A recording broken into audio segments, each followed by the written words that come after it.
सनाई के पर्वत पर मोजेस को परमात्मा का दर्शन हुआ और उस दर्शन में परमात्मा के 10 आदेश 10 कमांडमेंट भी मिले। फिर मोजेस सनाई के पर्वत से नीचे उतरे, लेकिन जब वे पर्वत पर गए थे तो मोजेस थे, और जब पर्वत से नीचे उतरे तो परमात्मा हो गए। पर्वत से नीचे आकर उन्होंने अपने लोगों से जो वचन कहा, यहूदी इतिहास में सदा ही विचारणीय बना रहा। मोजेस ने नीचे उतरकर लोगों से कहा कि now I give you the law, मैं तुम्हें धर्म देता हूं। परमात्मा और मूसा एक हो गए, मोजेस एक हो गए। जिसने भी परमात्मा को जाना वह परमात्मा से एक हो जाता है। मोजेस को कहना चाहिए था, परमात्मा के मुझे दर्शन हुए, उन्होंने मुझे धर्म का नियम दिया, वह मैं परमात्मा की तरफ से तुम्हें देता हूं। लेकिन मोजेस ने कहा, मैं तुम्हें धर्म देता हूं। नमस्कार दोस्तों, मेरा नाम है नितिन और आप मुझे सुन रहे हैं मेरे चैनल बोधि वेदा पर। अगर आप हमसे पहली बार जुड़े हैं, चैनल को सब्सक्राइब करें। अगर कहानी पसंद आए तो वीडियो को लाइक करें और कमेंट करके अपने सुझाव जरूर दें। आइए सुनते हैं ओशो की किताब कर्म योग भगवद गीता का मनोविज्ञान से उनकी कही हुई कुछ बातें। तो मोजेस को कहना चाहिए था, परमात्मा के मुझे दर्शन हुए, उन्होंने मुझे धर्म का नियम दिया, वह मैं परमात्मा की तरफ से तुम्हें देता हूं। लेकिन मोजेस ने कहा, मैं तुम्हें धर्म देता हूं। एक हसीद फकीर से उसके शिष्य पूछ रहे थे कि मोजेस का ऐसा कहना अनुचित नहीं है क्या? क्या यह अनाधिकार पूर्ण नहीं है क्या? क्या मोजेस का इस तरह का वक्तव्य अहंकार से भरा हुआ नहीं है क्या? तो उस हसीद फकीर ने एक छोटी सी कहानी कही, वह मैं आपसे कहना चाहूं। उस हसीद फकीर ने कहा, एक बहुत बड़ा व्यापारी, एक बहुत बड़ा व्यवसायी तीर्थ यात्रा को जाना चाहता था। दूर था उसका तीर्थ, संभावना वर्षों के लग जाने की थी। अकेले था घर पर, उसके बड़े व्यवसाय को संभालने वाला कोई भी ना था। उसने एक आदमी को नौकर की तरह नियुक्त किया। नौकर के हाथ में सारा कारोबार सौंप दिया और खुद दुकान के पीछे के कमरे में बैठने लगा। 1 वर्ष बीत गया, लेकिन उसे ऐसा नहीं लगा कि अभी तीर्थ यात्रा पर जाने का समय परिपक्व हुआ है। अनेक बार वह पीछे के कमरे से बैठा हुआ नौकर की बातचीत ग्राहकों से सुनता। नौकर अक्सर कहता, the master will not give you this thing is this price, मालिक इस कीमत पर चीज नहीं देगा। दूसरा वर्ष शुरू हो गया, वह पीछे के कमरे में रहता और फिर नौकर को सुनता रहता। लेकिन दूसरे वर्ष उसे थोड़ी आशा बंधी। नौकर ने ग्राहकों से कहना शुरू कर दिया, we will not give you this thing at this price, हम इस कीमत पर चीज नहीं दे सकते। लेकिन तब भी मालिक ने सोचा कि अभी ठीक समय नहीं आया, मैं यात्रा पर निकल जाऊं। तीसरा वर्ष लग गया और एक दिन मालिक को लगा कि ठीक समय आ गया, क्योंकि नौकर ने ग्राहकों से कहा, I will not give you this thing at this price, मैं तुम्हें इस कीमत पर यह चीज नहीं दूंगा। मालिक ने अपनी पत्नी से कहा कि अब बेफिक्र रहो, अब मैं यात्रा पर जा सकता हूं। अब नौकर में और मुझ में कोई फासला नहीं रहा, अब हमारे बीच की दीवार टूट गई। अब नौकर मेरी वाणी बोल रहा है, अब मैं ही बोल रहा हूं, अब बेफिक्र हुआ जा सकता है। उस हसीद फकीर ने एक छोटी सी कहानी कही थी, मैं कहता हूं इस सूत्र को समझाने के पहले। कृष्ण जब ऐसा कहते हैं, मुझे अब कुछ भी ऐसा नहीं जो पाने योग्य हो, क्योंकि मैंने सब पा लिया। अब कुछ भी ऐसा नहीं जो मेरे करने योग्य हो, क्योंकि सब किया जा चुका है। जो पाना था वह पा लिया, जो करना था वह कर लिया। अब कर्म मेरे लिए कर्तव्य नहीं। तो यहां कृष्ण नहीं बोल रहे हैं, परमात्मा बोल रहे हैं। और इतने साहस से सिर्फ वही बोल सकते हैं जो परमात्मा के साथ बिल्कुल एक हो गया हो। राम इतने साहस से नहीं बोलते, इसलिए राम को हम पूर्ण अवतार नहीं कह सकते। कृष्ण ही साहस से बोलते हैं और इतना बड़ा साहस सिर्फ निरंकार को ही उपलब्ध होता है। अहंकारी तो सदा भयभीत रहता है। सच तो यह है कि भय को हम अपने अहंकार से छिपाए रखते हैं। अहंकारी सदा डवाडोल रहता है। लेकिन कृष्ण जब बोलते हैं तो वो कह रहे हैं कि मैं कुछ भी करने योग्य नहीं, फिर भी किए चला जाता हूं, और कुछ भी पाने योग्य नहीं, फिर भी दौड़ता हूं और चलता हूं। क्यों? इसलिए कि चारों ओर जो लोग हैं, मैं चाहूं तो सब छोड़ सकता हूं करना, मैं चाहूं तो सब छोड़ सकता हूं पाना। लेकिन तब मुझे यह देखकर वे बहुत से लोग जिन्हें अभी पाने को बहुत कुछ शेष है, पाना छोड़ देंगे, और जिन्हें अभी करने को बहुत कुछ शेष है, करना छोड़ देंगे। इस बात को थोड़ा गहरे देखना जरूरी है। असल में जिसे अभी परमात्मा नहीं मिला, उसे बहुत कुछ पाने को शेष है। सच तो यह है कि जिसे परमात्मा नहीं मिला, उसे सभी कुछ पाने को शेष है। उसने अभी जो भी पाया उसका कोई मूल्य नहीं। और जिसे अभी मुक्ति नहीं मिली, जिसे आत्मा की स्वतंत्रता को अनुभव नहीं किया, अभी उसे बहुत कुछ पाने को शेष है। असल में अभी तक उसने जो कुछ भी किया उसने वह कहीं भी नहीं पहुंचा। लेकिन कृष्ण जैसा व्यक्ति जिसके पाने की यात्रा पूरी की, करने की यात्रा पूरी की, जो मंजिल पर खड़ा है, अगर वह बैठ जाए तो हम रास्तों पर ही बैठ जाएंगे। हम तो बैठना ही चाहते हैं, हम तो उत्सुक है कि बैठने के लिए बहाना मिल जाए, हम तो आतुर हैं हमें कोई कारण मिल जाए और यात्रा बंद कर दें। हम यात्रा बड़े बेमन से कर रहे हैं, हम चल भी रहे हैं तो ऐसे जैसे कि बोझ की भांति चलाए जा रहे हैं। जिंदगी हमारी कोई मौज का गीत नहीं और जिंदगी हमारा कोई नृत्य नहीं। जिंदगी हमारी वैसी है जैसे बैल चलते हैं गाड़ी में जुते हुए, ऐसे हम जिंदगी में जुते हुए चलते हैं। हम तो कभी भी आतुर हैं कि मौका मिले और हम रुकें, लेकिन अगर हम रुक जाएं तो हम परमात्मा को पाने से ही रुक जाएंगे, क्योंकि अभी जो पाने योग्य है वह पाया नहीं गया, अभी जो जानने योग्य है वह जाना नहीं गया। और जानने योग्य क्या है? जानने योग्य वही है जिसको जान लेने के बाद फिर कुछ जानने को शेष नहीं रहता। और पाने योग्य क्या है? पाने योग्य वही है जिसको पा लेने के बाद फिर पाने की आकांक्षा ही तिरोहित हो जाती है। मंजिल वही है जिसके आगे फिर कोई रास्ता नहीं होता। जिस मंजिल के आगे रास्ता है वह मंजिल नहीं, पड़ाव है। हम तो अभी पड़ाव पर भी नहीं, रास्तों पर हैं, शायद ठीक रास्तों पर भी नहीं, गलत रास्तों पर हैं। ऐसे रास्तों पर जिन पर अगर हम बैठ गए, जिन पर अगर हम रुक गए, जिन पर अगर हम ठहर गए तो हम पदार्थ के ही घेरे में बंद रह जाएंगे और परमात्मा के प्रकाश को कभी उपलब्ध ना हो पाएंगे। इसलिए कृष्ण कहते हैं, मैं जिसे कि सब कुछ मिल गया, मैं जिसने कि सब कुछ पा लिया, जिसके लिए अब कोई आकांक्षा शेष नहीं, जिसके लिए कोई भविष्य नहीं। ख्याल रहे भविष्य निर्मित होता है आकांक्षाओं से, कल निर्मित होता है वासनाओं से।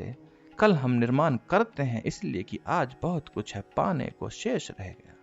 कृष्ण जैसे व्यक्ति के लिए कोई भविष्य नहीं, सब कुछ अभी है, यही है, रुक जाना चाहिए। लेकिन बड़े मजे की बात है, कृष्ण जैसा व्यक्ति नहीं रुकता। हम रुक जाते हैं। जिन्हें नहीं रुकना चाहिए वे रुक जाते हैं, जिन्हें रुक जाना चाहिए वह नहीं रुकता। हम ना समझ रुकने वालों के लिए, ठहर जाने वालों के लिए, पड़ाव को मंजिल, गलत रास्तों को सही रास्ता समझ लेने वालों के लिए कृष्ण जैसे व्यक्ति को करुणा से ही चलते रहना पड़ता है।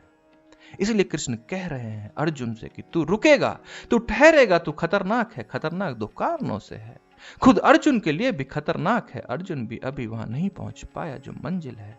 अभी श्रम अपेक्षित है, अभी संकल्प की जरूरत है, अभी साधना आवश्यक है, अभी कदम उठाने हैं, सीढ़ियां चढ़नी है। अभी मंदिर आ नहीं गया, प्रतिमा दूर है। अर्जुन के लिए भी रुक जाना खतरनाक है और अर्जुन के लिए खतरनाक है ही। वह एक ही व्यक्ति के लिए खतरनाक है। अर्जुन को देखकर पीछे चलने वाले बहुत से लोग रुक जाएंगे। जब अर्जुन जैसा व्यक्ति रुके तो वे रुक जाएंगे। कृष्ण की सारी सक्रियता करुणा है, करुणा उन पर जो अभी अपनी मंजिल पर नहीं पहुंच गए। उनके लिए कृष्ण दौड़ते रहेंगे, उनमें भी गति आती रहेगी। उनके लिए कृष्ण खोजते रहेंगे उसको जिसे उन्होंने पा लिया, ताकि वे खोज में लगे रहें। उनके लिए कृष्ण श्रम करते रहेंगे, उसके लिए जो कि उनके हाथ में है, ताकि वे भी श्रम करते रहें जिनके की हाथ में अभी नहीं है। इस सत्य को अगर हम ठीक से देख पाए तभी हम बुद्ध, महावीर, कृष्ण या क्राइस्ट की सक्रियता को समझ पाएंगे। उनकी सक्रियता और हमारी सक्रियता में एक बेबुनियादी भेद है। वे कुछ पाने के बाद भी सक्रिय और हम कुछ पाने से पहले सक्रिय हैं। एक सा ही लगेगा, हम और वे रास्ते पर चलते एक से ही मालूम पड़ेंगे, लेकिन हम एक से नहीं। इस तरह के व्यक्तियों को ही हमने अवतार कहा। इसीलिए अवतार शब्द के संबंध में दो बातें ख्याल में ले लें। अवतार हम उस व्यक्ति को कहते हैं जिसे पाने को कुछ शेष नहीं रहा, फिर भी पाने वालों के बीच में खड़ा है। अवतार हम उस व्यक्ति को कहते हैं जिसे जानने को कुछ शेष नहीं रहा, फिर भी जानने वालों की पाठशाला में बैठा हुआ है। अवतार हम उसे कहते हैं जिसके लिए जिंदगी में अब लेने योग्य कुछ भी नहीं रहा, फिर भी जिंदगी के घनेपन में खड़ा है। अवतार का कुल अर्थ इतना ही है, जो पहुंच चुका वह भी रास्ते पर है। बुद्ध के जीवन में एक उल्लेख है बुद्ध के निर्माण का। कहानी है बहुत मधुर, बहुत मीठी, फिर भी सत्य कहानी की तरह नहीं, उनके अभिप्राय की तरह। बुद्ध का निर्वाण हो गया और निर्वाण के बाद की कथा है कि वे मोक्ष के द्वार पर खड़े हैं। द्वारपाल ने दरवाजे खोल दिए, लेकिन बुद्ध द्वार से प्रवेश नहीं करते। द्वारपाल कहता है भीतर आए, स्वागत है, और मोक्ष प्रतीक्षा करता है आपकी बहुत दिनों से। 40 वर्ष पहले बुद्ध को आ जाना चाहिए था, क्योंकि मरने के 40 वर्ष पहले यात्रा पूरी हो गई थी। मरने के 40 वर्ष पहले ही हो पाना था। जो पा लिया, जो जानना था वह जान लिया, लेकिन 40 वर्ष कहां थे? 40 वर्ष से मोक्ष प्रतीक्षा करता है कि आए। द्वार 40 वर्ष से खुले हैं, लेकिन बुद्ध कहते हैं मैं अभी भी मैं प्रवेश नहीं करूंगा, द्वार को अभी और कुछ दिन तक खुले रहना पड़ेगा। वह द्वारपाल कहता है कि क्या कर रहे हैं आप? लोग द्वार खटखटाते हैं तब भी मोक्ष के द्वार नहीं खुलते। लोग छाती पीटते हैं तो भी मोक्ष के द्वार नहीं खुलते। लोग गिड़गिड़ाते हैं तो भी मोक्ष के द्वार नहीं खुलते। मोक्ष के द्वार खुले हैं और आप रुके हैं बाहर। प्रवेश करें, रुकते क्यों हैं? तो बुद्ध कहते हैं जब तक एक आदमी भी मेरे पीछे मोक्ष के बिना रह गया तब तक मैं प्रवेश नहीं कर सकता हूं। मैं अंतिम ही आदमी हो सकता हूं जो मोक्ष में प्रवेश करेगा। महायान बौद्ध धर्म के फकीर कहते हैं बुद्ध अब भी मोक्ष के द्वार पर खड़े हैं, द्वार खुले हैं। बुद्ध द्वार पर ही खड़े हैं, अब भी खड़े हैं। जब तक अंतिम व्यक्ति प्रवेश न कर जाए तब तक वे खड़े ही रहने वाले हैं। कहानी है, अभिप्राय कह रहा है और सत्य है। कृष्ण यही कह रहे हैं। अर्जुन को वे एक बात स्मरण दिलाना चाहते हैं, और वह यह है कि अपने लिए ही कर्म करना काफी नहीं। असली कर्म तो उसी दिन शुरू होगा जिस दिन वह दूसरे के लिए शुरू होता है। अपने लिए ही जीना पर्याप्त नहीं। असली जिंदगी तो उस दिन शुरू होती है जिस दिन वह दूसरे के लिए शुरू होती है। ध्यान रहे, जो सिर्फ अपने लिए खुद के कुछ पाने के लिए जीता है वह बोझ से ही जिएगा। लेकिन जिस दिन व्यक्ति अपने लिए सब कुछ पा चुका होता, सब जान चुका होता, फिर भी जीता, तब जिंदगी निर्भर वेटलेस हो जाती है। तब जिंदगी में ग्रेविटेशन, जमीन की कशिश खो जाती है और आकाश का प्रसाद, प्रभु की कृपा बरसने शुरू हो जाती है। हम जमीन से बंधे हुए जीते हैं। हम जिंदगी के बोझ से भरे हुए जीते हैं। जो भी अपने लिए जी रहा है, जो जमीन के बोझ से भरा हुआ जिएगा, अपने लिए जीने से ज्यादा बड़ा कष्ट दूसरा नहीं। इस साधारण जिंदगी में भी वे क्षण हमारे आनंद के होते हैं जब हम थोड़ी देर के लिए दूसरों के लिए जीते हैं। माँ अब अपने बेटे के लिए जी लेती है तब आनंद से भर जाती है। मित्र जब अपने मित्र के लिए जी लेता है तो आनंद से भर जाता है। क्षण भर को भी अगर हम दूसरे के लिए जीते हैं तभी हमारे जीवन में आनंद होता है। कृष्ण कह रहे हैं जिसने सब पा लिया वह दूसरे के लिए ही जीता है। अपने लिए जीने का कोई कारण ही शेष ना रहा और तब आनंद की अनंत वर्षा उसके ऊपर हो जाती है। अर्जुन को वो कह रहे हैं कि तू अपने लिए ही मत सोच, लेकिन अपने लिए ही मत सोच, अपने लिए सोच, क्योंकि तेरे लिए भी अभी यात्रा बाकी है। लेकिन उनके लिए भी सोच जिनके लिए बहुत यात्रा बाकी है और जो अभी जीवन के अंधेरे पथों पर और जिन्हें मंजिल का कोई भी प्रकाश दिखाई नहीं पड़ता। एक प्रश्न, कल की चर्चा पर दो छोटे प्रश्न हैं। एक मित्र पूछते हैं कि आपने वर्ण व्यवस्था के बारे में जो कहा, क्या आज वे व्यवस्था आज की स्थिति में उचित है उसे लाना? और दूसरा प्रश्न कि आश्रमों की चर्चा आपने की और उम्र का भी विभाजन किया। सन्यास चौथी अवस्था में आता है तो मित्र पूछते हैं कि आप बहुत छोटी उम्र के लोगों को भी सन्यास की दीक्षा दे रहे हैं, तो क्या वह उचित है? समय बदल जाता है, परिस्थिति बदल जाती है, लेकिन जीवन के मूल सत्य नहीं बदलते। जो उन मूल सत्य को अस्वीकार करता है वह केवल कष्ट में, दुख में और चिंता में पड़ता है। सब कुछ बदल जाता है, लेकिन जीवन के जो आधार सत्य है वे नहीं बदलते। वर्ण और आश्रम को व्यवस्था किसी समाज विशेष, किसी परिस्थिति विशेष के नियम पर निर्मित नहीं थी। वर्णाश्रम की व्यवस्था मनुष्य के चित्त के ही नियमों पर निर्भर थी और आज भी उतने ही उपयोग की है जितना कभी हो सकती थी। कल भी उतने ही उपयोग की रहेगी। इसका यह मतलब नहीं कि वर्ण व्यवस्था के नाम पर जो चल रहा है वह उपयोगी है। जो चल रहा है वह तो वर्ण व्यवस्था नहीं है। जो चल रहा है वह तो वर्ण व्यवस्था के नाम पर रोग है, बीमारी है। असल में सभी ढांचे सड़ जाते हैं, सत्य नहीं सड़ते। ढांचे सड़ जाते हैं और अगर सत्य को बचाना है तो सड़े हुए ढांचों को रोज अलग करने का साहस रखना चाहिए। जो ढांचा निर्मित हुआ था वह तो सड़ गया, उसके प्राण तो कभी के खो गए, उसकी आत्मा तो कभी की लोप हो गई। सिर्फ देह रह गई और उस देह में हजार तरह की सड़ान पैदा होगी, क्योंकि आत्मा के साथ ही उस देह में सड़ान पैदा नहीं हो सकती थी। दो बातें वर्ण के संबंध में। एक तो जिस दिन वर्ण हायरार्किकल हो गया, जिस दिन वर्ण नीचे ऊंचे का भेद करने लगा। उस दिन सड़ांध शुरू हो गई। वर्ण के सत्य के नीचे ऊंचे का भेद नहीं था, वर्ण के सत्य में व्यक्तित्व का भेद था। शूद्र ब्राह्मण से नीचा नहीं है, ब्राह्मण शूद्र से ऊंचा नहीं है, क्षत्रिय शूद्र से ऊंचा नहीं है, वैश्य ब्राह्मण से नीचा नहीं है। नीचे ऊंचे की बात खतरनाक सिद्ध हुई। शूद्र शूद्र है, ब्राह्मण ब्राह्मण है, यह टाइप की बात है। जैसे कि हम समझे एक आदमी 5 फीट का है और एक आदमी 6 फीट का है, तो 5 फीट का आदमी 6 फीट के आदमी से नीचा नहीं है। 5 फीट का आदमी 5 फीट का आदमी है और 6 फीट का आदमी 6 फीट का आदमी है। एक आदमी काला है, एक आदमी गोरा है, काला आदमी गोरे आदमी से नीचा नहीं है। काला आदमी काला है, गोरा आदमी गोरा है। पिगमेंट का फर्क है, चमड़ी में थोड़े से रंग का फर्क है, मुश्किल से 2, 3, 4 आने के दाम का फर्क है। और चमड़ी के फर्क से कोई आदमी में फर्क नहीं होता। गोरे की चमड़ी में भी आज नहीं कल 3-4 आने का पिगमेंट काला डाला जा सकेगा तो वह काली हो जाएगी, काले की चमड़ी गोरी हो जाएगी। गोरा गोरा है, काला काला है, ऊंचे नीचे का फासला जरा भी नहीं। एक आदमी के पास थोड़ी ज्यादा बुद्धि है, एक आदमी के पास थोड़ी कम बुद्धि है। ऊंचे नीचे का फिर भी कोई कारण नहीं, कोई कारण नहीं। जिसे पिगमेंट का फर्क है, ऐसे ही बुद्धि की मात्रा का फर्क है फर्क। वर्ण की व्यवस्था में फर्क डिफरेंसेस की स्वीकृति थी, वैल्यूएशन नहीं था, मूल्यांकन नहीं था। और उचित है कि स्वीकृति हो, क्योंकि जिस दिन स्वीकृति खो जाती है उस दिन उपद्रव्य उत्पाद शुरू होता है। अब आज वर्ण टिकेगा नहीं, क्योंकि सड़ी हुई वर्ण की व्यवस्था कोई लाख उपाय करे टिक नहीं सकती। लेकिन वर्ण लौटेगा। ये व्यवस्था तो मरेगी लेकिन वर्ण लौटेगा। जितना मनुष्य के संबंध में वैज्ञानिक चिंतन बढ़ेगा और आने वाली सदी में वर्ण की व्यवस्था आपस में लौट जाएगी। हिंदुओं की वर्ण की व्यवस्था नहीं लौटेगी, वह तो गई, वह मर गई। वर्ण की व्यवस्था लौट आएगी और जब और ज्यादा वैज्ञानिक होकर लौटेगी, क्योंकि जितना मनुष्य के संबंध में समझदारी बढ़ रही है, जितना मनोविज्ञान विकसित हो रहा है, उतनी बात साफ होती जा रही है कि 4 तरह के लोग हैं, इनको इनकार करने का कोई उपाय नहीं। और हम कुछ भी उपाय करें, हम सारे लोगों को सिर्फ एक ही तरह से एक वर्ण का बना सकते हैं, और वह यह है कि हम लोगों की आत्मा को बिल्कुल नष्ट कर दें और लोगों को बिल्कुल मशीनें बना दें। वर्ण की व्यवस्था उसी दिन असत्य होगी। जिस दिन आदमी मशीन हो जाए, आदमी नहीं होगा।